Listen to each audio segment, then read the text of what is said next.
So, in this episode, I want to share with you the steps to selling a business if you're looking at actually selling your business.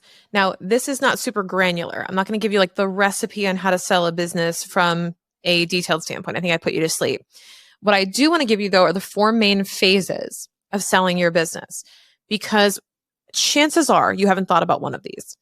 And this was a lesson learned with my husband and I when he sold his business and I was helping him with it. We definitely underestimated exactly how much time was going to go into it from the standpoint of the level of detail, like the steps in the process and how long the entire thing would take. So I want to just first and foremost set that expectation that chances are, much like any major transaction, chances are that things will take longer than expected, mostly because one of these phases will take longer than expected. So let's start with phase one, which I think is like what you would probably expect, which is the offer. So phase one is offering to buy your business for a certain amount of money. The offer is, and even before the offer is really the broker exploration, like market research phase. I haven't included that into this episode, but I think that to get to the place where you're making an offer or you're getting an offer, somebody has to show enough interest in buying your business. You have to be showing interest in selling it. You may hire a business broker to help you. So basically, if you're in the process of selling your business, you want to have a professional on your side who knows how to do these transactions. But what's super important is that you have a really clear offer and terms. Now, it becomes easier to defer and say, ask your accountant or ask your lawyer, hey, what should the terms be? We're not really like, we can help with that to some extent. But for the most part, the last couple of buyouts and transactions I've helped with, mostly it's like, dude, you have to decide what you're willing to accept. Like, I can't tell you that X isn't enough money. I can tell you, this is what I would do, but like, well, who am I in the point of reference? It's not about like, there's no cut and dry, like good or bad offer. It's mostly what is good or bad to you, what will help you accomplish your goals. What is it that you want to accomplish with this transaction? And when do you want to have it happen? Is there an importance in terms of timing, relationships, the terms of the contract? So when we talk about the offer, we're talking about the price and the terms. And this is a really important part, is that when we're talking about the price of the offer to buy your business, whether it's part or in its entirety, the important thing is, well, what is the price that you're willing to accept? And then it becomes the question of, will that person be able to pay that? And over how much time? So now the terms become, okay, over how much time are they going to be paying us for this? Should we have any like seller financing? Meaning, are we going to have to give them a loan to buy our business? And, what is the cash flow situation going to look like? Are they going to be able to spread out the cash flow over multiple years? How are we going to actually navigate this? And then furthermore into the terms, not just in terms of how and when you get paid, but now we're talking about how and when you get paid. What happens if they default? What happens if they don't pay you? What happens if X, Y, and Z scenarios occur in the worst case scenario? So what happens if key people quit? What happens if the business gets shut down? What happens if the new owner goes bankrupt? Like, what happens? And you have to cover a lot of these situations, and you have to talk about this ideally with a lawyer, because they're the best at figuring out the hypotheticals of what could go wrong and protecting you through these agreements. So the offer and like the terms are really a big part of setting the tone and setting the course for what you're going to be able to do from a transaction standpoint. But ultimately what you have to do is you have to get with the other party, especially if you already know them, and kind of sit down and say, what are you kind of thinking? Like, what direction are we heading in? So you're kind of playing in the same ballpark. And if you're not, then it may not be a good offer, or you may just need to do a little bit more market research to figure out, how you can meet in the middle. So beyond the offer, so that's kind of the obvious thing is like, of course, there's going to be, if I'm going to sell my business, somebody's going to make me an offer and we're going to discuss the terms and negotiate and so on. Okay, we know that. Next is due diligence, though. Due diligence is what happens where you have the terms outlined, but then you have to be kind of validating that everybody is telling the truth.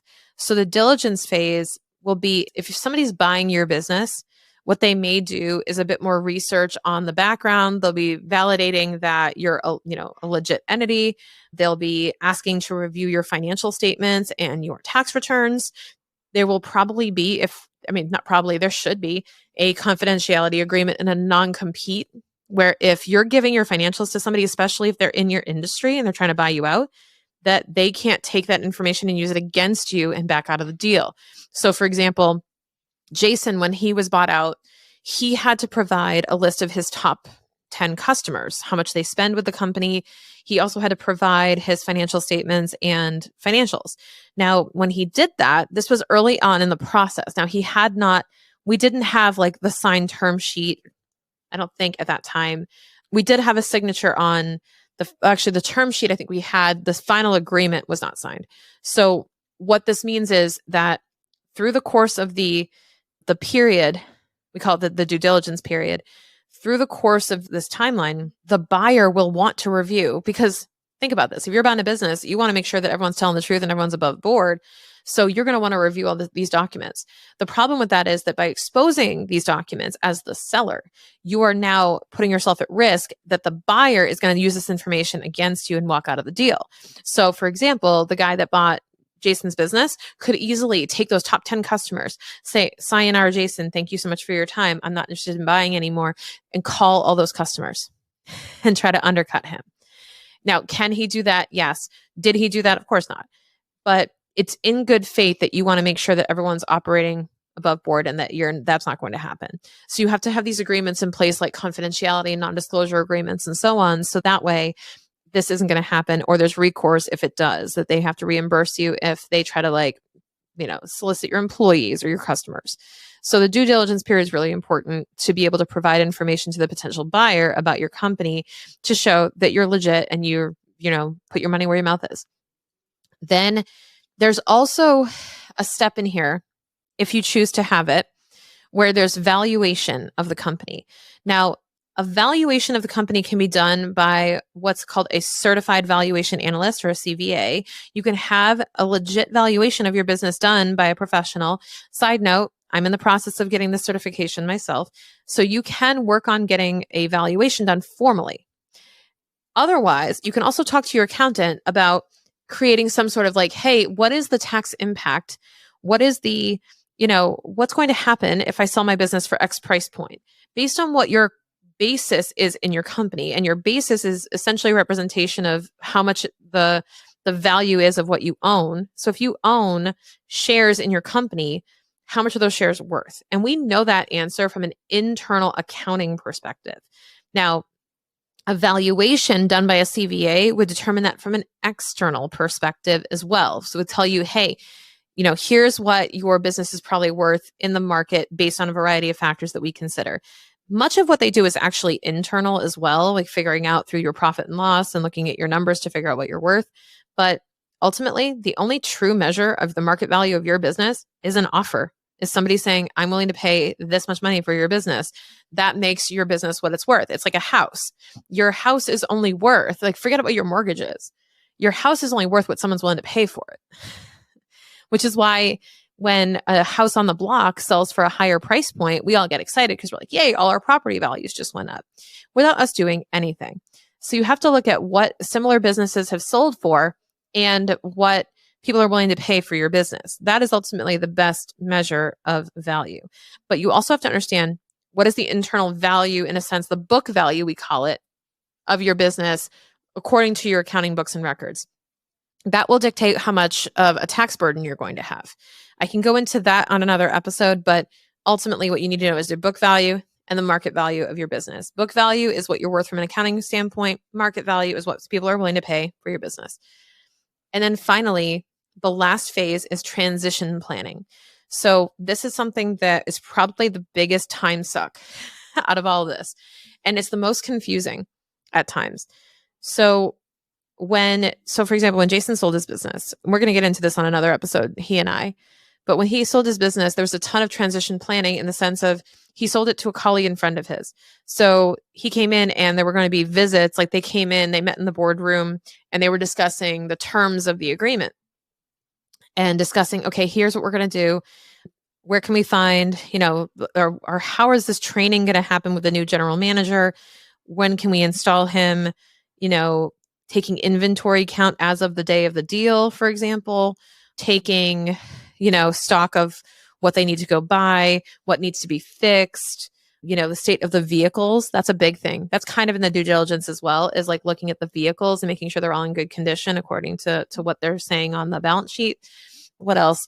Transition planning will also include like people. So like getting to know who the key team members are, what hiring needs there are. It's kind of that like transition of the buyer getting to know what they're getting into, the seller training and transitioning out. So especially if you are a solopreneur, if you are an owner and operator, if you are a person who is responsible for doing nearly everything in the business, this is a really big headache of a phase, because you're going to have to start unwinding what it is, start documenting it and putting it into practice, like SOPs and trainings and manuals and things like that they can use. Now there's two things. One is your business will be worth far less if you don't have those things in place. So if you don't have these key things, it's going to be very hard to sell it. Second thing is that if you don't have these things, but you still were able to sell it, maybe even at a discount from what you could have gotten for it, now you're still in this position where you have to at least transition something over to the new owner so that they can be successful.